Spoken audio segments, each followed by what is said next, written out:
Hi అండి అందరికీ. Welcome to my channel Pavani. So, ఈరోజు స్పెషల్ వచ్చేసి చికెన్ ఫ్రై. నేనెలా చేస్తానో చూపిస్తాను వచ్చేయండి. ముందు ఆయిలేసి అది వేడైన తర్వాత చెక్క, లవంగాయి, బిర్యానీ ఆకు వేసి అయి కొంచెం ఫ్రై అయిన తర్వాత ఉప్పు, పసుపు, కారం, ధనియాల పొడి, కొద్దిగా వేయించిన జీలకర్ర పొడి, పెరుగు అండ్ అలాగే అల్లం వెల్లుల్లి పేస్ట్ వేసి ఈ చికెన్‌ని అరగంట ముందే మ్యారినేట్ చేసి పెట్టుంచుకున్నాను.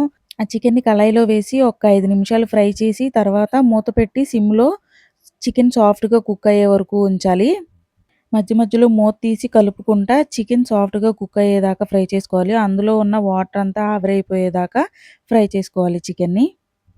చికెన్‌లో ఉన్న వాటర్ అంతా ఎగిరిపోయిన తర్వాత మూత తీసేసి ఇందులో 4 పచ్చిమిరపకాయ చీలికలు, కొంచెం కరివేపాకు వేసి ఫ్రై చేసుకోవాలి. పచ్చిమిరపకాయ చీలికలు, కరివేపాకు బాగా వేగనివ్వండి. అప్పుడు పచ్చిమిరపకాయ చీలిక కూడా తినేటప్పుడు టేస్టీగా, స్పైసీగా బావుండిద్ది. బాగా ఫ్రై చేసిన తర్వాత ఇందులో కొద్దిగా గరం మసాలా అండ్ అలాగే చికెన్ మసాలా వేసి ఫ్రై చేయండి.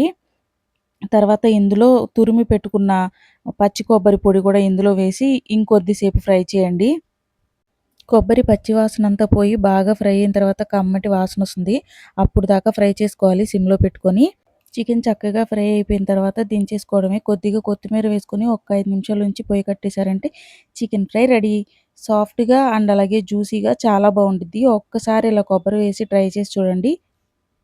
Thank you for watching. Please subscribe to my channel.